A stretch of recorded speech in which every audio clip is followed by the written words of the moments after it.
Much. Thank you, Lynn. Thank you, Terry, for having That me here Sam.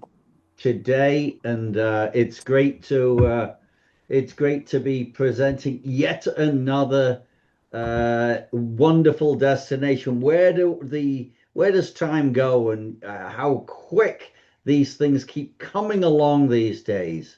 It only seems moments ago that I was just with Lynn and Terry handing out documents in the college, and you're back, and the next one's on its way.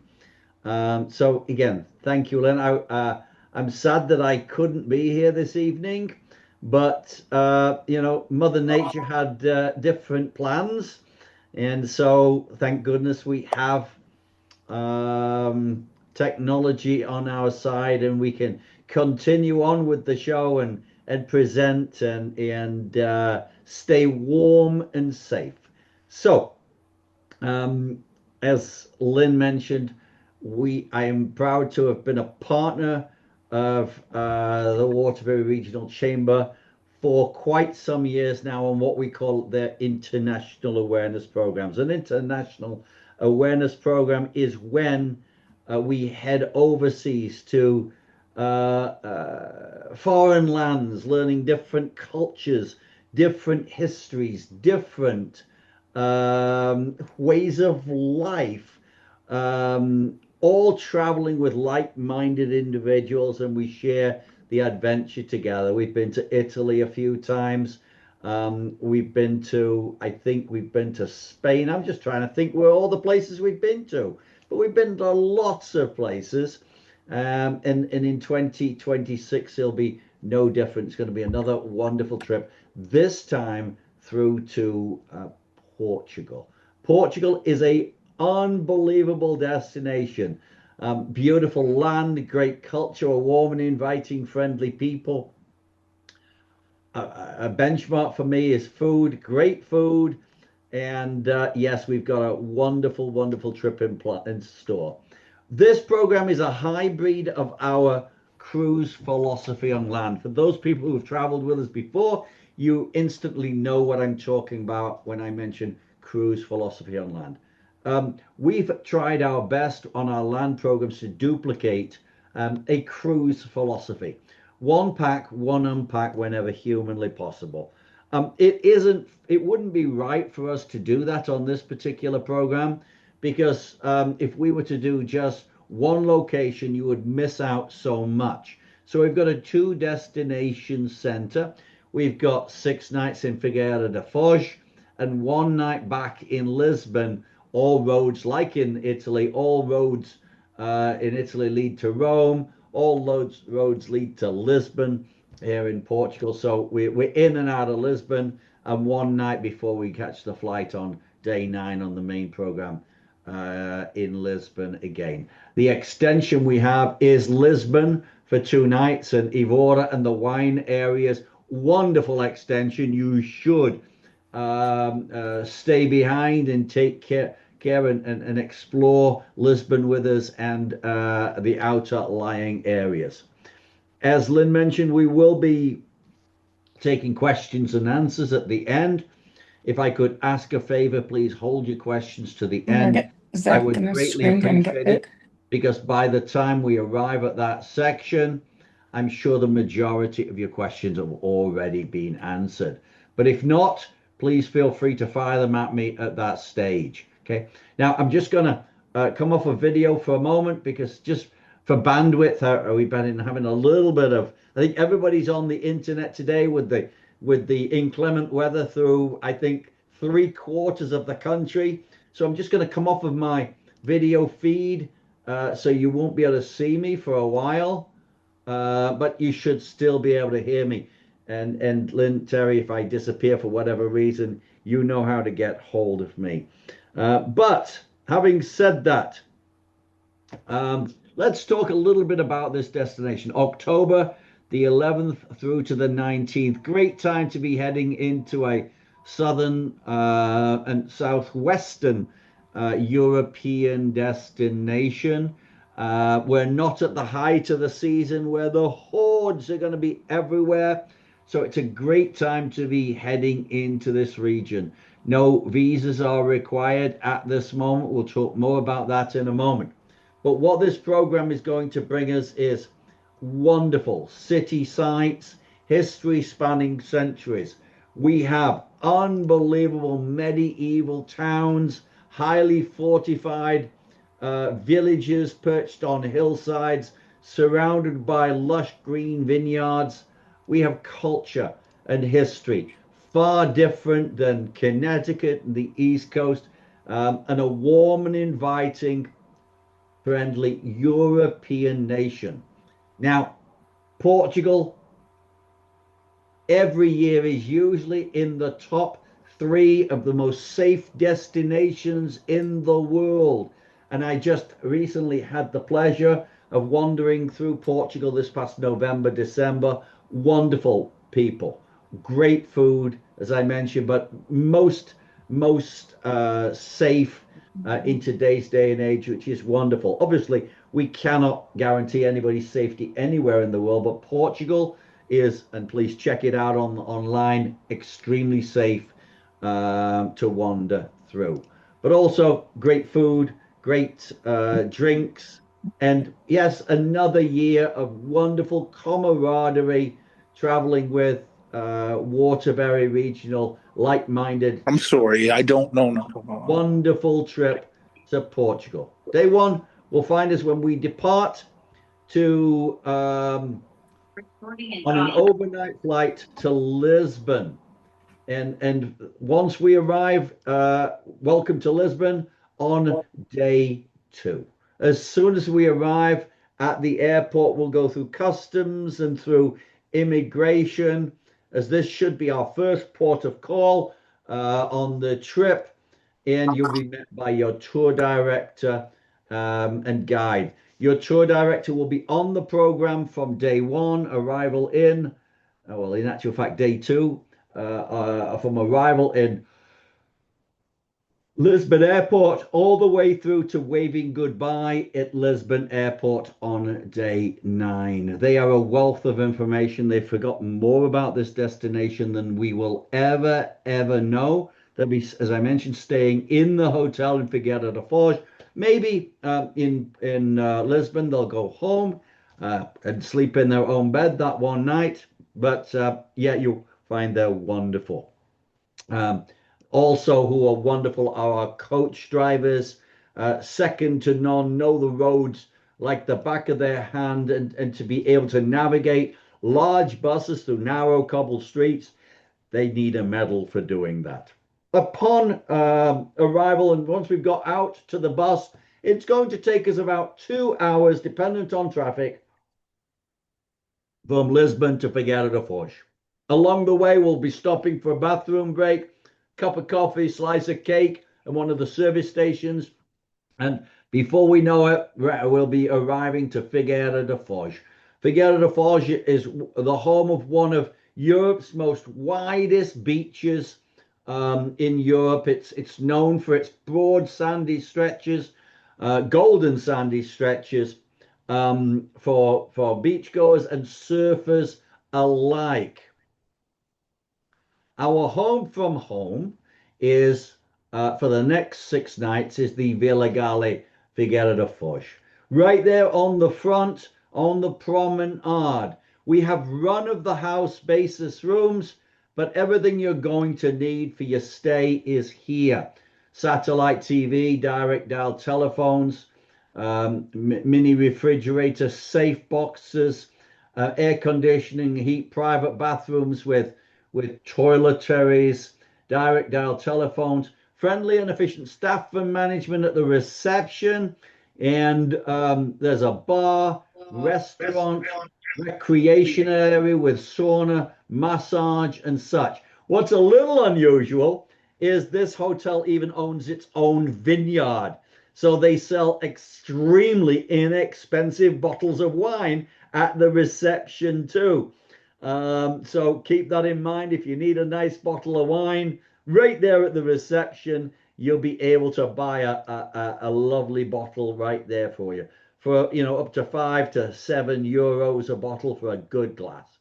First night's a night to relax, take it easy, maybe wander down the promenade, have a walk. Maybe you might want to go to the casino de Figueira. It was built in 1884 and is the oldest casino in the Iberian Peninsula. As we come back to the shot of our hotel right here, where this photograph's taken, you can see the edge of the hotel here on the right-hand side. You'll turn up a street there and just wander up that street, and 2 streets to the right will find us at the casino. There's restaurants, bars within a 2-minute walk. There's an Irish pub even within a 3-minute walk of the hotel. And as you walk a little bit further, 10 minutes, you'll find restaurants, bars, pedestrian precinct where there's no cars allowed. Great place to be experienced. And again, as I mentioned, you might wish to just take it easy, wander down the promenade that evening, and just realize, my goodness, yesterday I was at home. Today I'm on the beach in Portugal. What more could you want? After a good night's sleep, we've got our first included full day tour as we go to Aveiro. Now, Aveiro is known for its canals. The Venetians might be a little upset if you call it the Venice of Portugal, but most people do. But it's, yeah, you'll find it's known for its boats that we're looking at here, the Melaceiros boats, which were beautifully painted, all different colors. They've got murals on the side, some quite witty, some folklore, some religious themes, and we're going to be coming to that in a moment. But that's what it's known for. Along the way, before we get there, we're going to be going into the Nova Casa area of Aveiro. It's known for its colorful beach cottages, whether they are blues, greens, reds, yellows. It brings up a beautiful, beautiful Art Deco area along the coastline. And here you can see Costa Nova, which we're looking at. Beautiful shots. These were all fishermen's houses. Their boats would have been moored just across the road. Over the years, they've been snapped up for holiday chalets, second homes for local residents right on the water itself. But it's a beautiful, beautiful wander and just take photographs of them. After that, we'll continue on back into central Aveiro. And again, we'll jump on one of these boats and we'll see Aveiro from, the easiest place, from the water itself. There's a few canals that we wander down. It's a fun event. Historically, there's some very humorous guides on the boats themselves, and we'll be seeing Aveiro from boat. After that, we'll come back off. Oh, I apologize. No, we'll see a whole host of things before coming back to the town itself, a small walking tour of the town, and then some free time for lunch. After that, we've got one of our journey of discoveries. Now, our journey of discovery, if you've traveled with us again, you know what I'm talking about. But this is where we take you to a place that you might not see by yourself or on another tour. We're a big believer in taking you a little bit off the beaten track to start with, into locations like Figueira da Foz, but then also showing you places. And this is a really interesting, it's the salt pans of Aveiro. These are actually older, these salt pans are actually older than Portugal itself. It comes back from Roman times. They were started in 1143, and it is naturally made salt. It's very good for you, low sodium, and it's not the industrial salts that you normally get or that you might buy in the shop. It supports rare microorganisms, but also it's a little stark in its environment. You'll find pools. You wouldn't think there's much life in there, but take a look. This was in December. A couple of flamingos right there. They haven't got their pink plume because the shrimps are not evident in and around the waters yet, but you'll find a whole host of birds that call the salt flats home.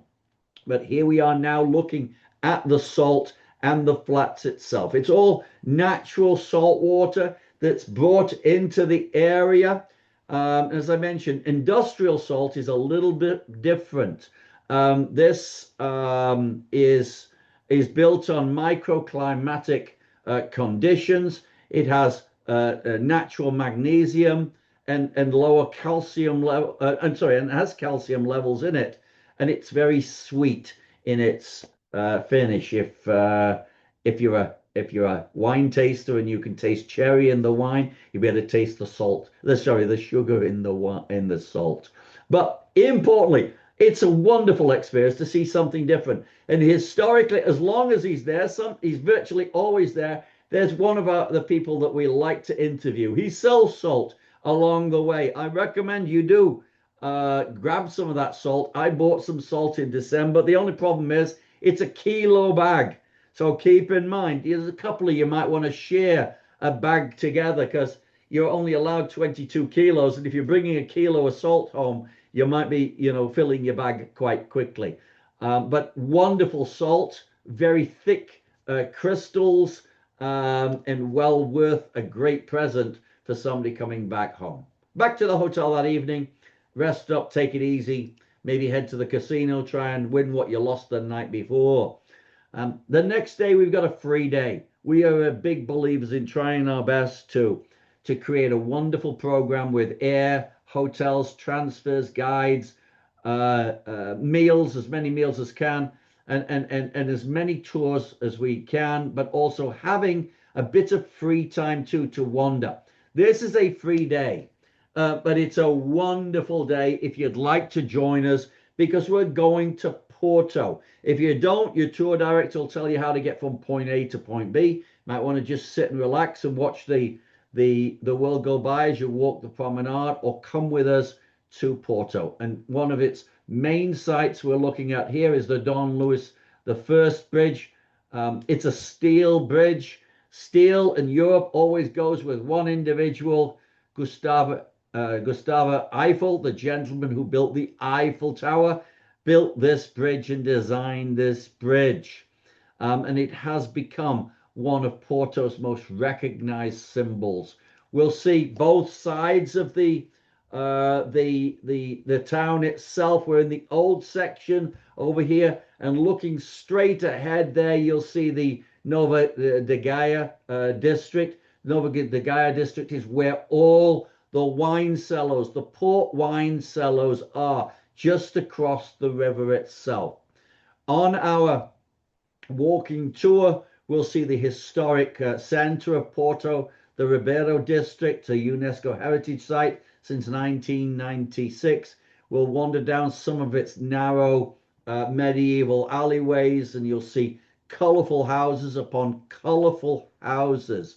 And here you can see some of them right here.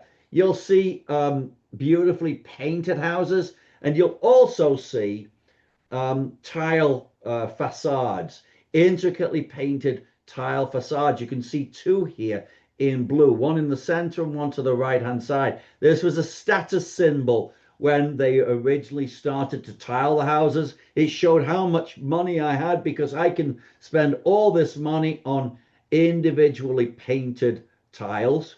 As it's come along, the tiles have become a little cheaper to manufacture, and it's really a great thing now because, yeah, you only have to, the front of the house washes itself when it rains. You don't really have to repaint the houses every couple of years because, yeah, it just washes away all the dust and dirt from the front of the house.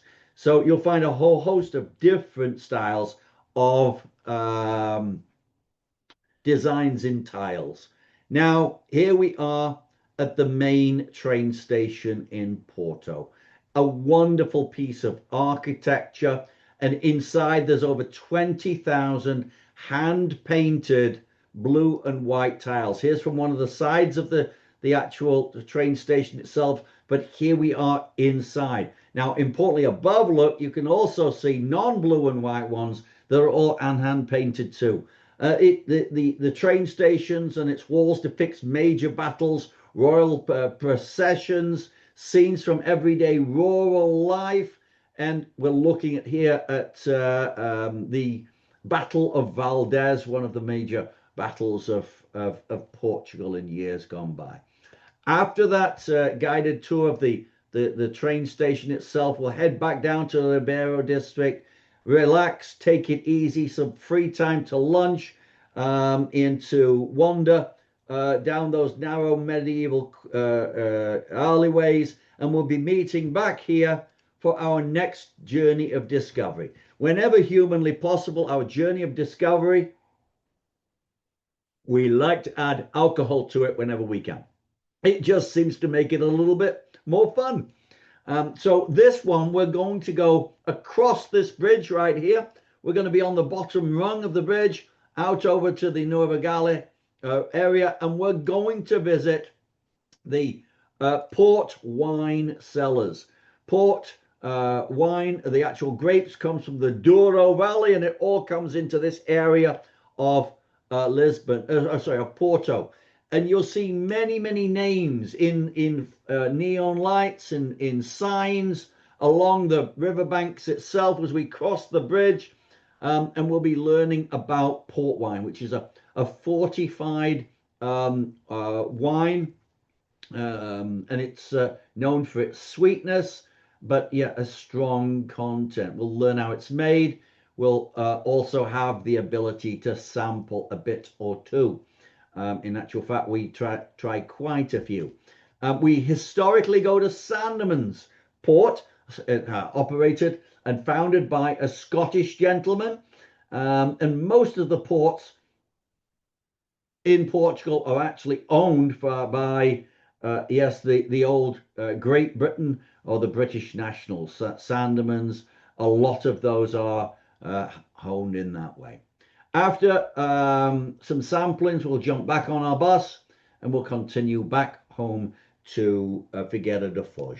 Figueira da Foz, again, might want to just wander, have a glass of Guinness at the Irish pub by the hotel itself, go for some dried bacala cod, which is a traditional dish in one of the restaurants, or just, wander. There's a wonderful pizza place just at the side of the hotel too, and just meet with locals and have your own journey of discovery.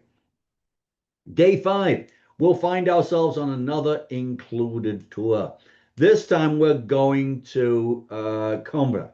This is the original. It was the capital, the former capital of Portugal before Lisbon, and it was the capital during 1139 to 1255. It's known for its medieval architecture. It was the center of politics and education, and it is still the center of education, or one of the major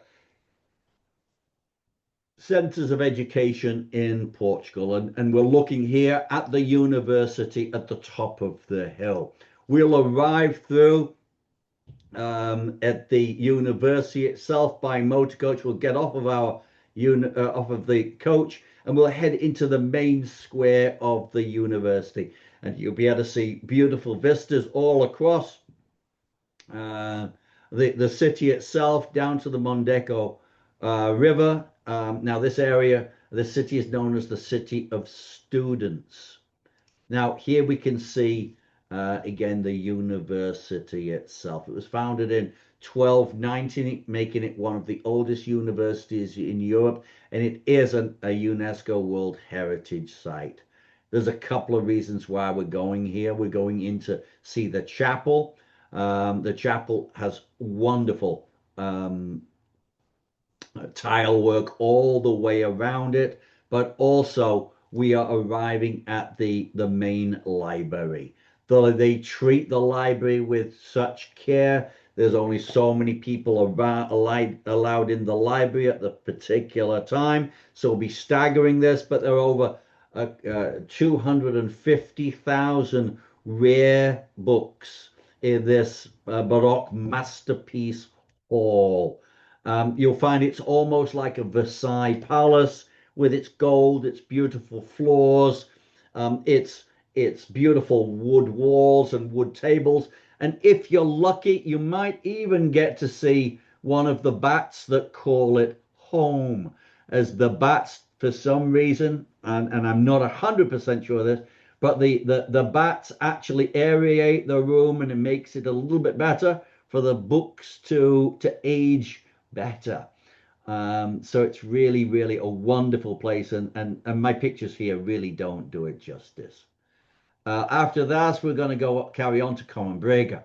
Now, Combrega is actually the Pompeii of the Iberian Peninsula. The Iberian Peninsula is Spain and Portugal, and it's one of the largest Roman sites in the entire area. We'll see the House of Fountains, we'll see beautiful mosaics as we go through the main door. We'll see aqueducts, which we're looking at here, and you'll find that this was a really, really, shall we say, modern and updated city in the second and third centuries.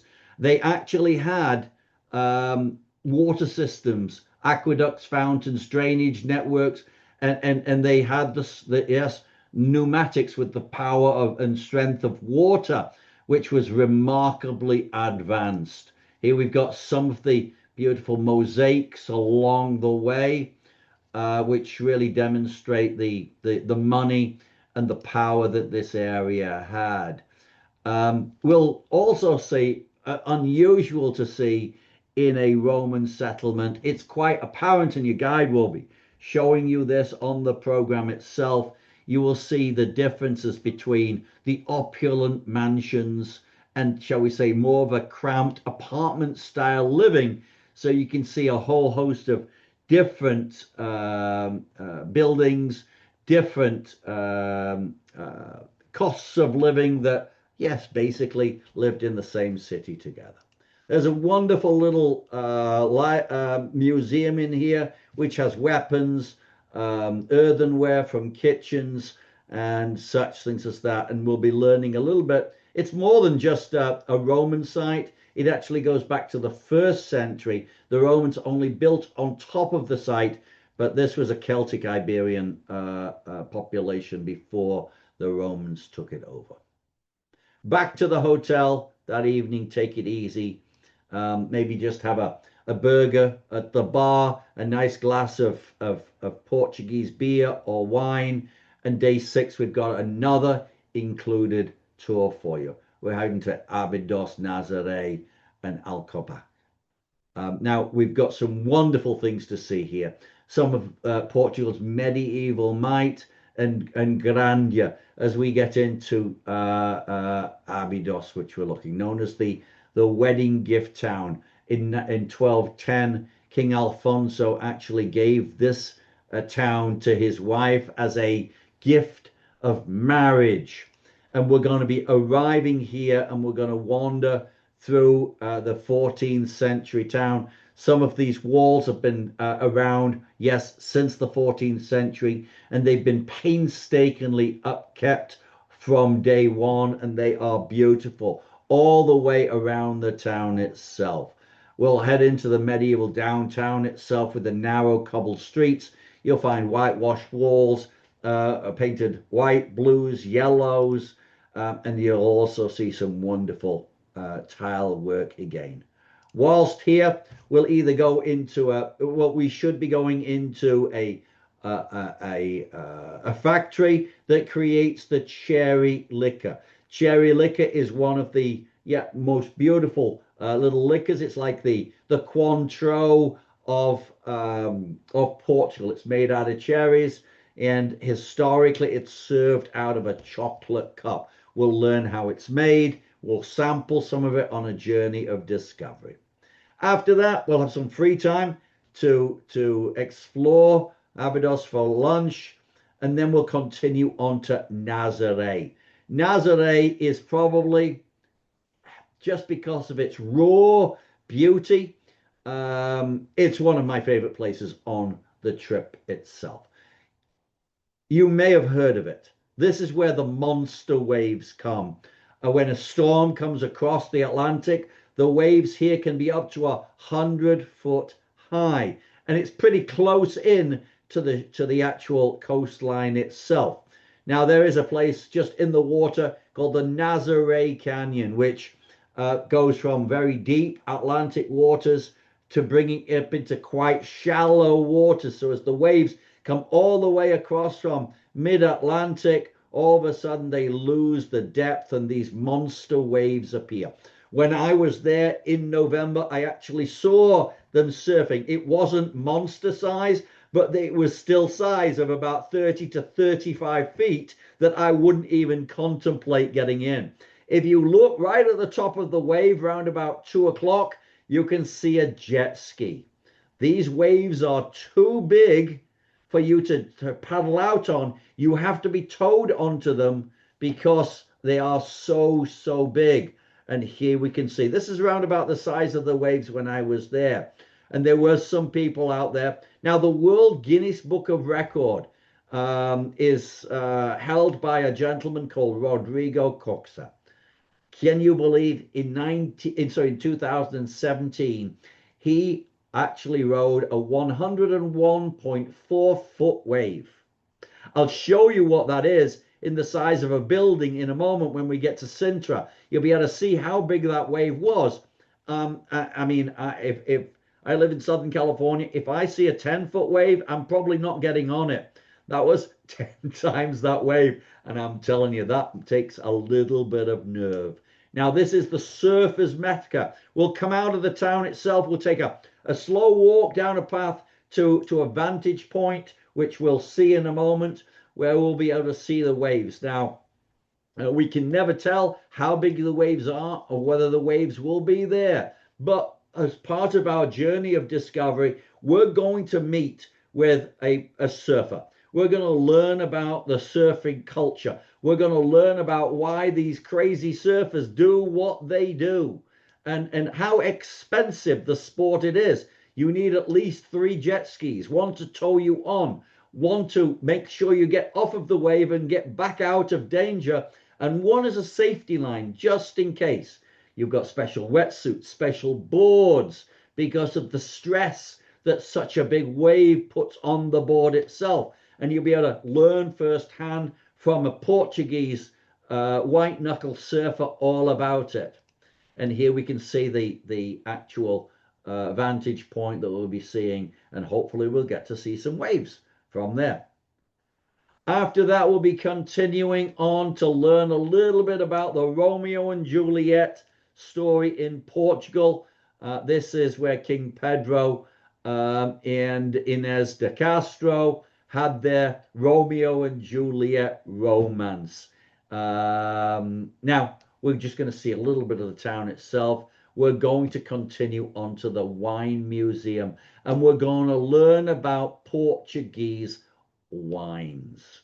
All different types of reds and whites. We're going to go through the ages of making wine, and then at the very end, we're going to sample some of those wines here historically with cheese, some cured meats, breads, or crackers along the way.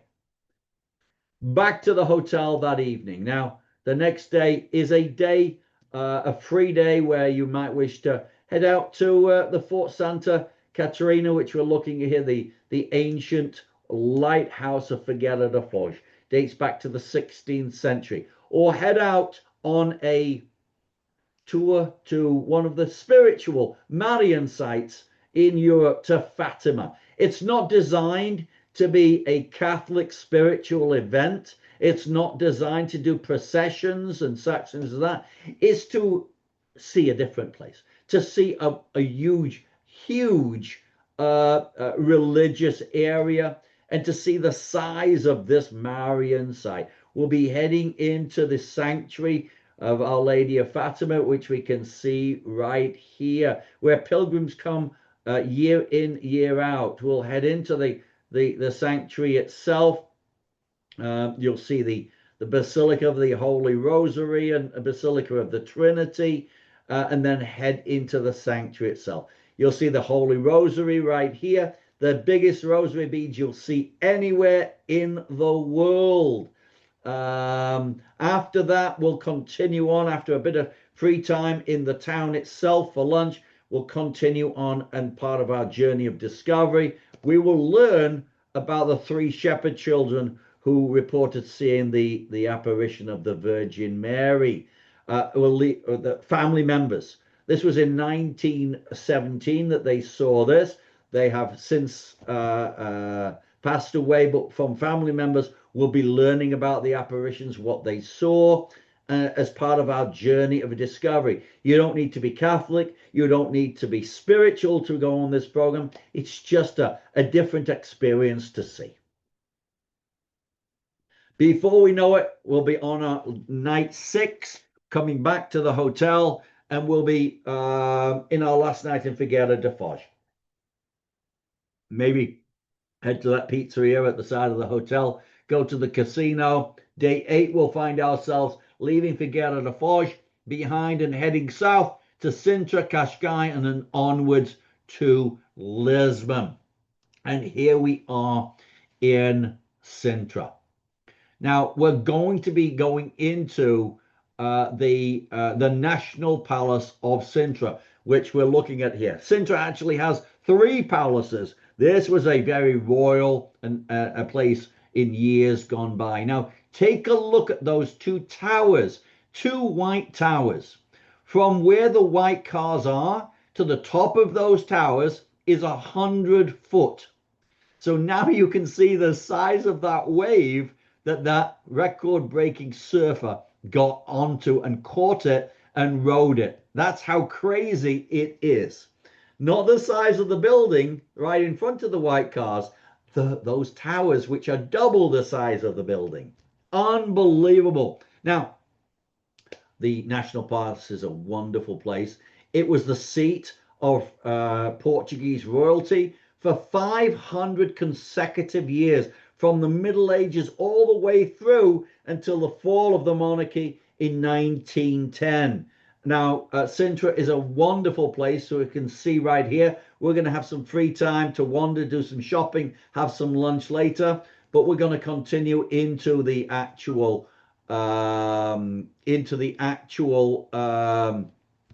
palace itself. Now, this is an unusual palace. Yes, it's grand. Yes, there's some true beauty, but it allows us to see how the royalty actually lived, because it's less grandeur like a Versailles. That was a show palace, and some other palaces in Portugal are very show palaces.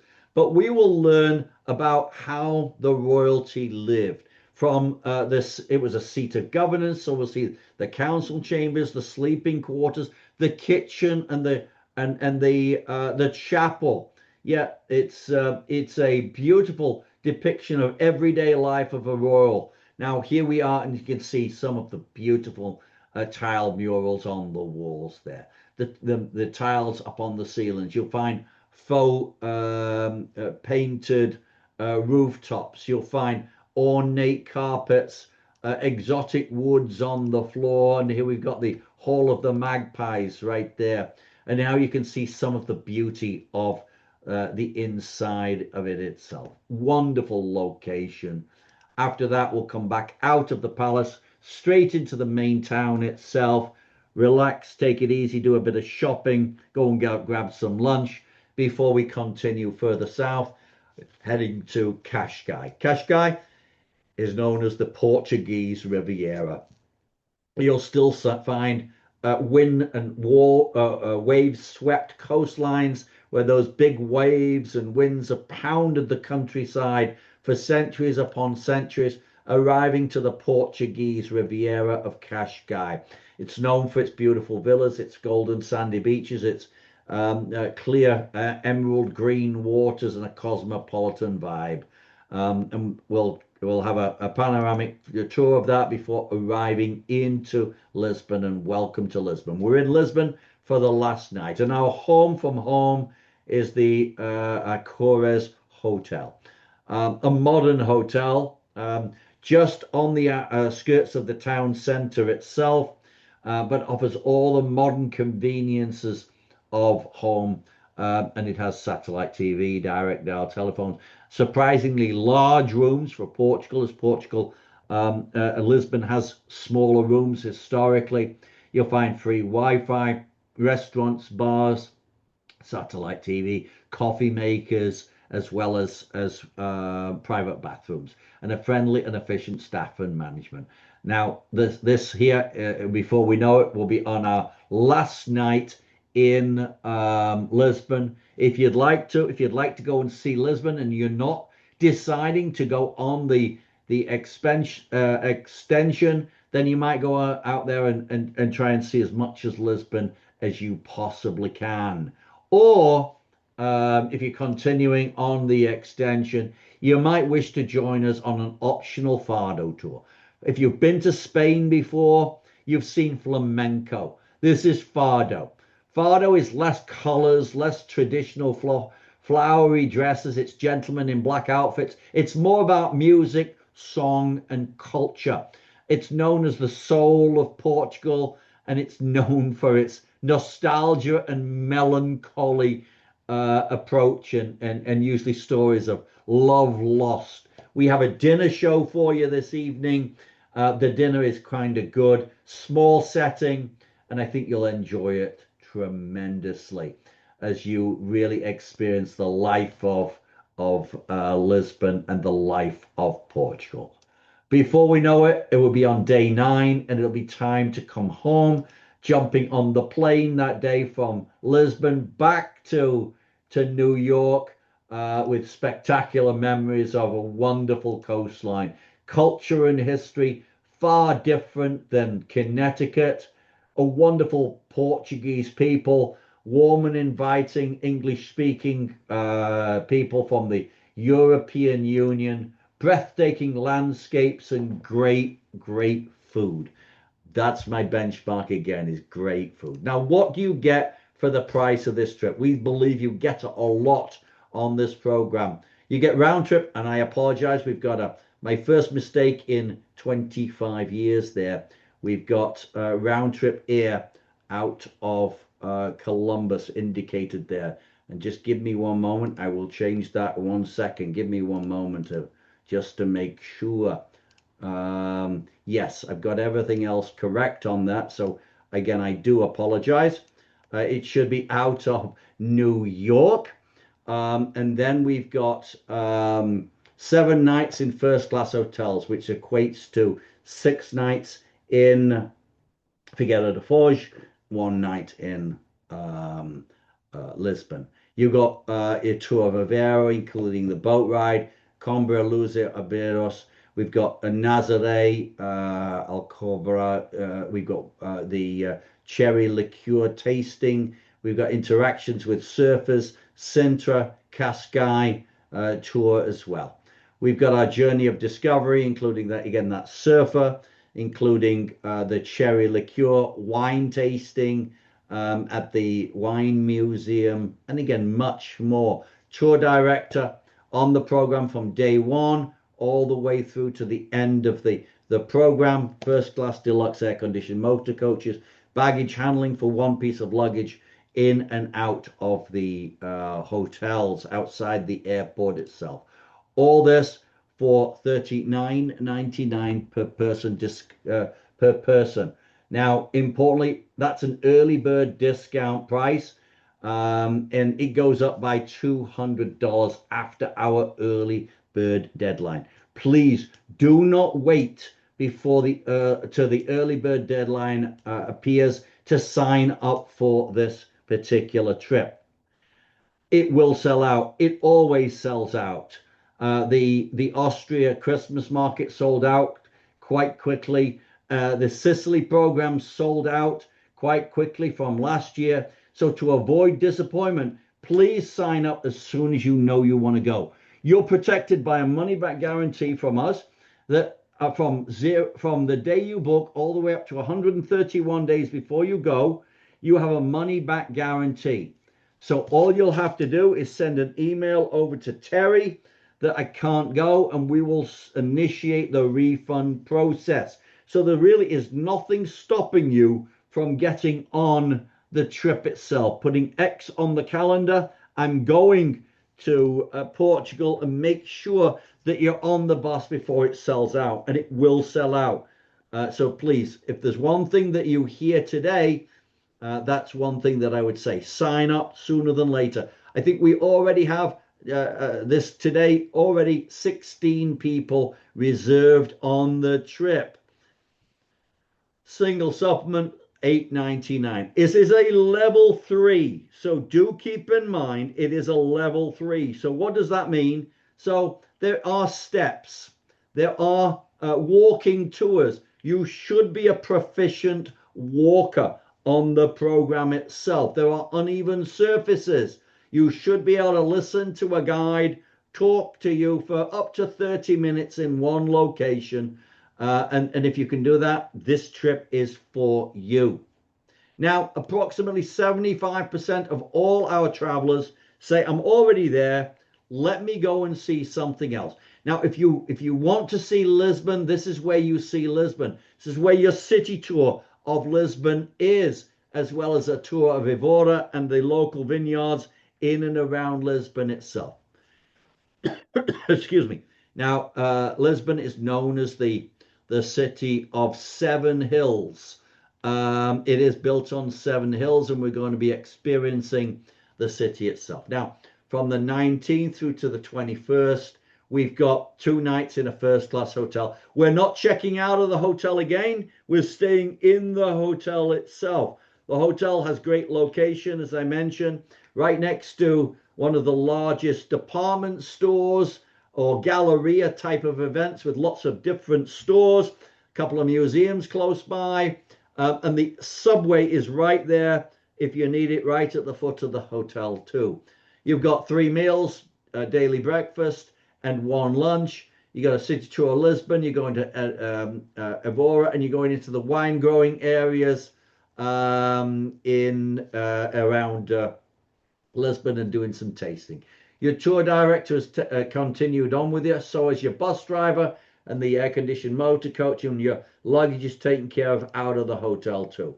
We've got $7.99 per person double occupancy, or if you want single, it's an additional $2.99. Now, importantly, when you are reserving your space, if you know you want to go, please make sure that you sign up for the extension at the time of initial reservation. We are holding your space in a different hotel. We're planning your flights back on a different date. So please do sign up at the time of initial reservation, please. Now, again, as I mentioned, we're staying in the same hotel. Our Lisbon City Tour will be upon us on day 9, while you wave goodbye to those people who unwisely chose not to stay in Lisbon. They'll be heading to the airport. You're going to head out on your city tour. You'll see the Christ the King statue, which was built in 1949, and it's the inspiration of the one that's in Rio de Janeiro in Brazil, Christ the Redeemer. We'll also head into the Commerce Square. This was the main port that we're looking at right there, which heads into the water, was the main dock of all the main boats coming from all over the world during the might of Portugal's maritime history. They'd come down the Tagus River, which we're looking at right there, and straight be met by dignitaries in the main square itself. We'll see the Triumph Arch. This monument arch is just north of the main square, the Commerce Square, and celebrates the reconstruction of the entire downtown area of Lisbon, as it was devastated by an earthquake and a fire back in 1755. Here we are in at the monastery itself, built in 1501 by King Manuel I. And it's really it's given honor to seafaring people such as Vasco da Gama, which mapped out the voyage to India. And mostly this was funded, this monastery, on the taxes of the spice trade, which Vasco da Gama built a very wealthy nation on. After that, we'll go into the Blenheim Tower area. In the main square, we'll see the tower, which took 6 years to build from 1514 to 1520. It's built where a small island once stood, and it's guarding the Tagus River, and it welcomes all seafarers back to Lisbon from far afields. Here we are in the main monument to the maritime history, which is when Portugal was at the height of their maritime power in the 15th and 16th centuries. After that, we'll get into the Altamira district, the main old town of Lisbon. This was built during the Moors in the 8th century, and the name Alhama means in Arabic hot fountains or baths, as it was known for that in the past. It's also known for its yellow trams, and also this is the heart of the fado music. This is where it originated. We'll wander down some narrow cobbled streets and relax and take it easy. And then we've got on day 10, we're leaving Lisbon behind and heading out to Evora. Evora is a Roman settlement and town, and it has one of the best preserved Roman monuments and temples on the Iberian Peninsula, the Temple of Diana, which stands as a symbol of Evora's ancient past. We'll continue over to the cathedral, which has been a UNESCO heritage site since 1986, and it has its roots over 2,000 years. We'll head out into the quadrangles. We'll see its beautiful interior architecture of Gothic and Romanesque styles. This is where kings and noblemen walked in the cloisters. We'll go into a kind of macabre area after that. We'll go into the chapel, into the Chapel of the Bones. There's over 5,000 monks' bones right here in this chapel, arranged in patterns that both bring a very creative, artistic, and eerie sight at the same time. And here you can see one of the main walls right here.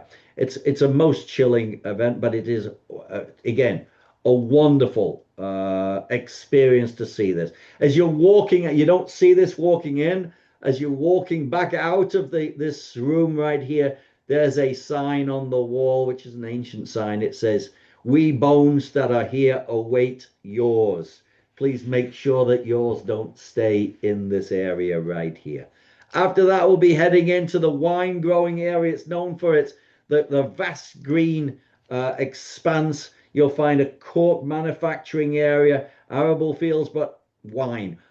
Most of the wine of Portugal, in fact, 65% of all the wine is out in this region right here. It's their premium wine growing area.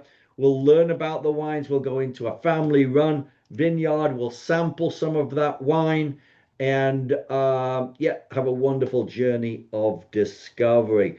Before we know it, we'll be on our last night in Portugal, maybe last chance for your custard tart, which there are so many great ones throughout the country. And day 11, we'll find ourselves jumping back on a plane in Lisbon for our flight back to New York. Now, importantly, yes, you need a passport for this trip. 6 months left on it from the last day of the trip, and at least 2 blank pages. Now, I'm being a little bit cryptic here. A tourist visa could be required. Right now, it's not. It's not required, but I say it could be required. For the last 4 years, the European Union has been saying that we'll have a visa assessed to US nationals. They haven't done it yet. It's a reciprocal agreement because for the last, I think, 5 years, European citizens coming into the US have had to do this and create one of these. If it happens, which I fear it will not. But if it happens, it won't be an earth-shattering event if it happens. It will be able to guide you through the process if it happens. It'll be a website that you have to go to. You'll have to put in your information. You will then have to give them a little bit of money, which is, I think right now it's 10 US dollars. It'll last 3 years, reportedly last 3 years. And that's really, really it. If it happens, as I mentioned, we'll let you know, but I don't know if it will at all happen as we go along. Now, how do we sign up for it? It's really, really easy. You are on the Chamber's website. You'll find our brochure. It may have been emailed to you by Terry or Lynn. You click on the link off of the PDF and it will launch our booking engine.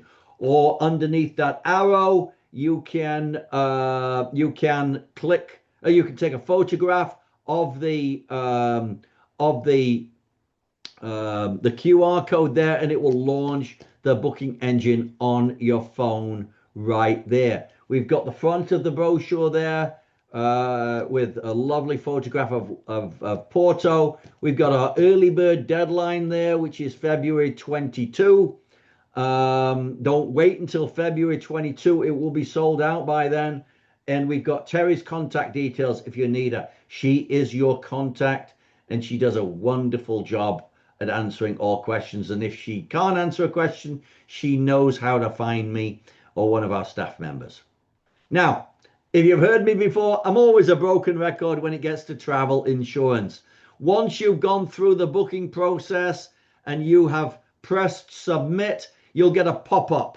That pop-up will say, thank you for reserving. Any questions? Here's Terry's contact details. And this is what you have booked. But there's a blue banner, very similar to the blue in this slide here.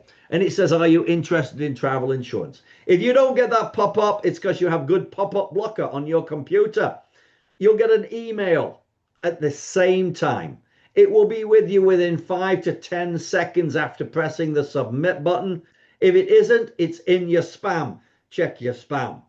And click on that blue banner, and it will launch this site here about, excuse me, get a quote now on insurance.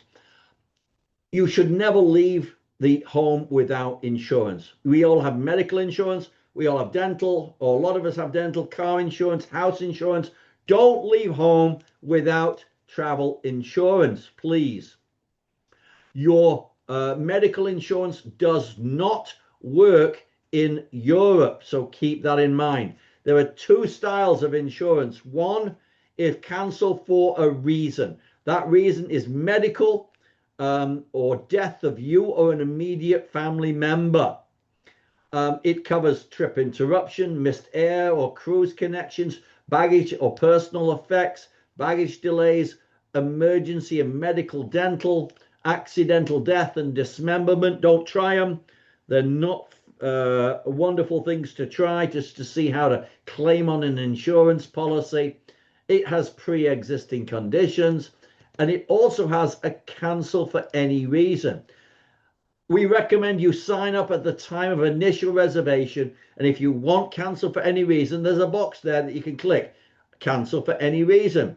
Now, if you take the cancel for any reason, it's exactly as it says. You can cancel for whatever reason you want to. You can be as creative as you possibly wish. From the dog not wanting me to go, that I've just decided I don't want to go. As long as you cancel your trip 48 hours or more before the trip departs, you can cancel for whatever reason you want to if you selected cancel for any reason. Now, because it's your reason, yes, you don't get quite as much money back as if it happens to be a reason, a medical or a death of you or a family member. You get 75% back of the cancellation penalties off of the trip itself. But it does give you power. It gives you a choice, and you might be a lawyer and you get a case you can't refuse. That's a great reason not to go, maybe. So yeah, take it out as soon as you can. We hope you'll join us in the chamber on a wonderful trip. Anybody got any questions for me, please? There's none in the chat. So, and I apologize. If somebody wants to drop them in the chat, please feel free to drop them in the chat. Or So, does you got so any? Ian, I do see a question from Tracy, which is, can we sign up for the trip now and then optional tours at a later date?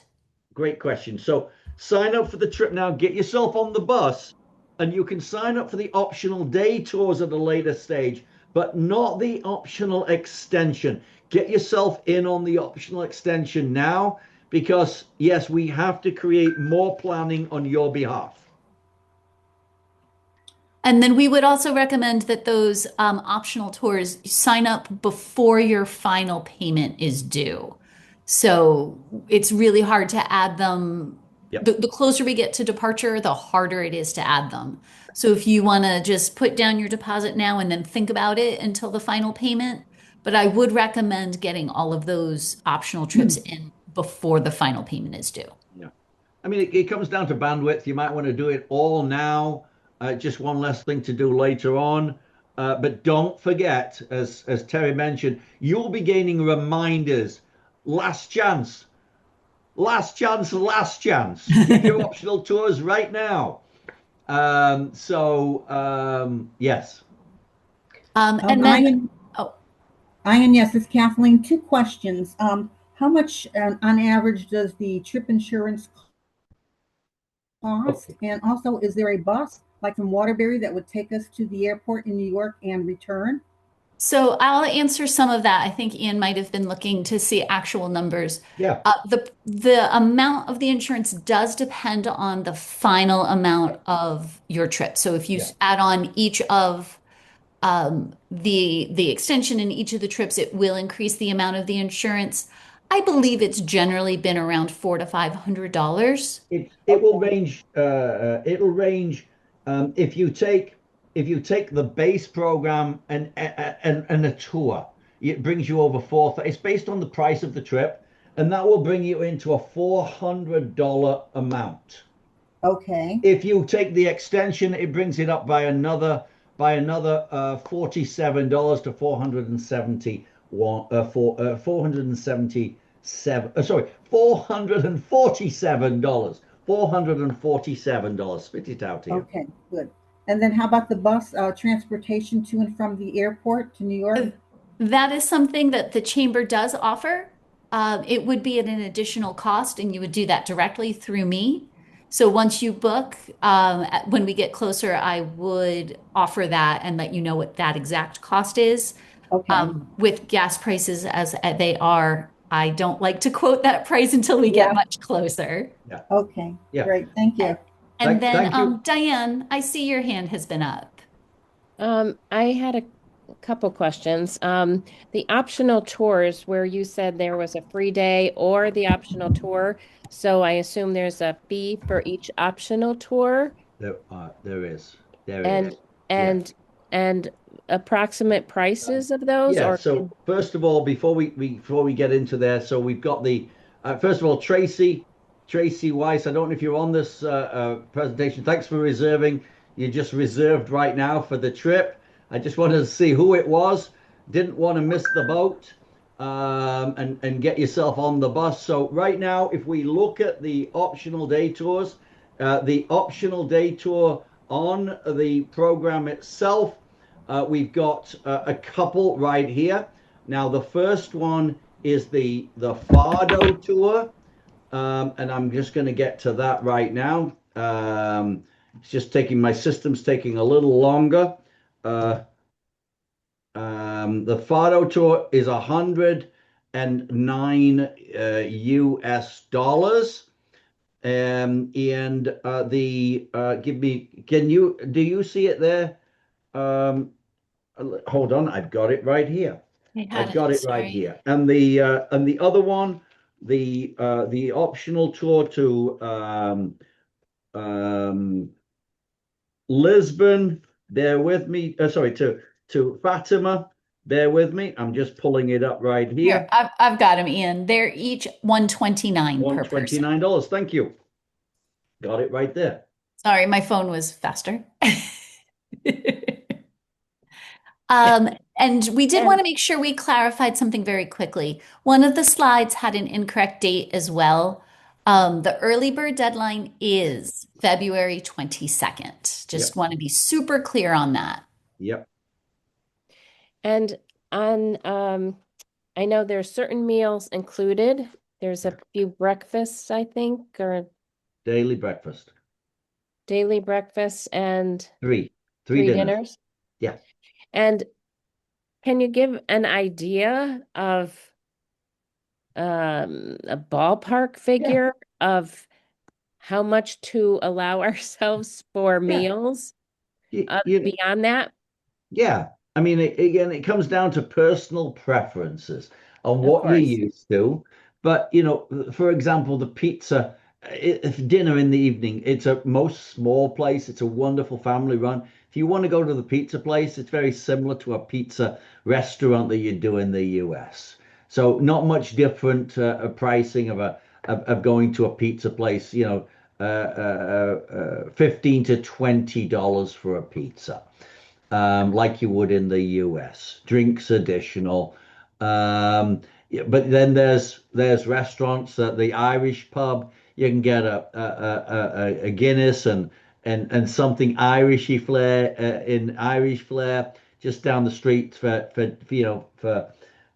20 25 euros a person for that. You get into something a little more sit down or candlelighty like you would in the US. You could pay anything up to 50 to 100 euros a person, but you don't have to. If I was to say, comfortably lunches, you'll find that there's lots of sandwiches, lots of slices of pizza, lots of soup, salads, local restaurants like that do a whole host of smaller plates. You can get, 15 to $20 lunch. Dinners, 25 to $35. You can get it easily, and you can go higher should you wish.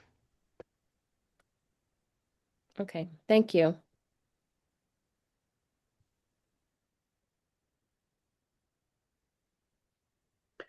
Any other questions?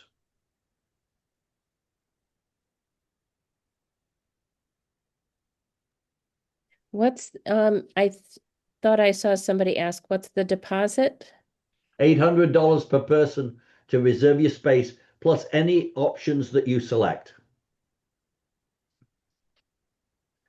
And then the other big question is final payment is June 3rd. So the optional tours, you pay the full amount of the optional tours on top of the 800 when you sign up? Yes. Okay. And how many optional tours are there on the regular trip? There is Porto and Fatima, and the dinner show and Fado show. So it's a total of three. 109 for the Fado, 129 for each of the day tours. Okay, thank you.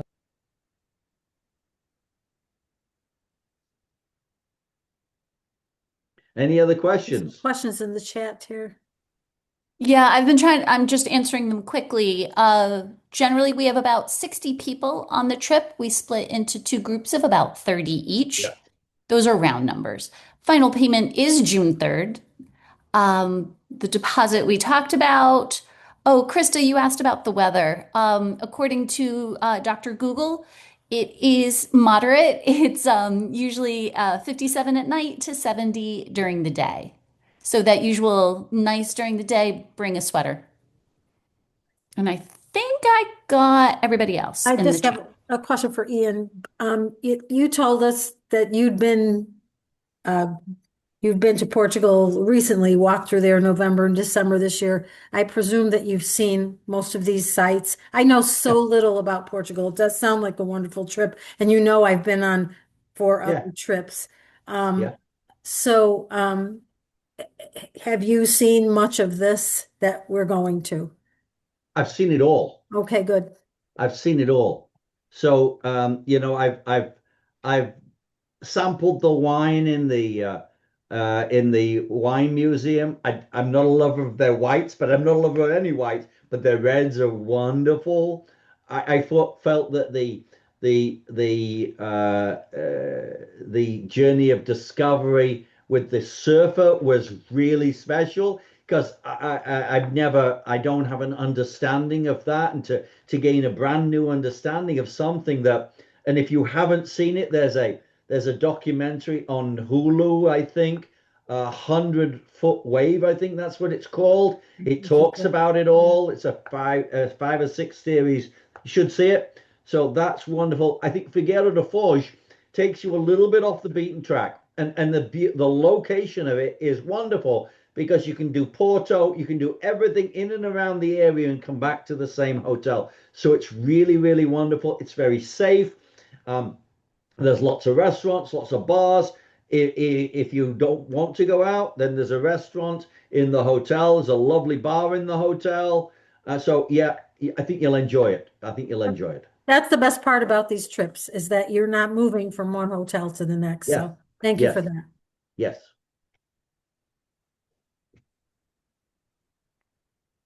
So if there, and I always say this at this point, which is this is just the first time you get to ask questions. It is certainly not the last time you get to ask questions. I think most everyone is through here, has my email and phone number, but I will give it to you right now. The phone number at the chamber office is 203 757 0701. 0701. I'm putting it in the chat. And then my email address is tmccarey, which I'm now having trouble spelling while I talk, at waterburychamber.com, which I'm not typing well in the chat at the moment.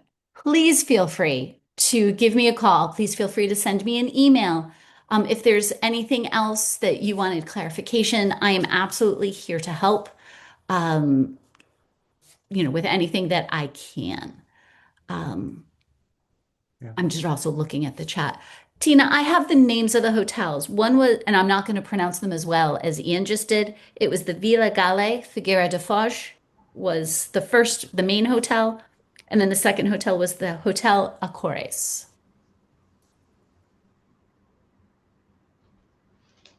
Yeah. Okay, so if there's no other questions, we're going to wrap up. And certainly want to thank Ian Scott from Quest Voyager for being with us tonight. Terry, thank you for your support of our travel program. And thank you all for joining us. We hope that you will be signing up soon.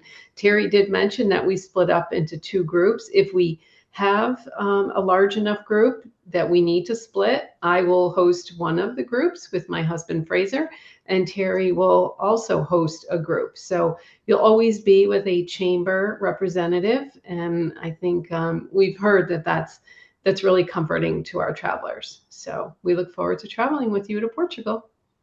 Yes. Thank you, Lynn. Thank you, everybody. Have a great evening. Be careful out there. Stay warm. Thank you, everyone. Bye-bye.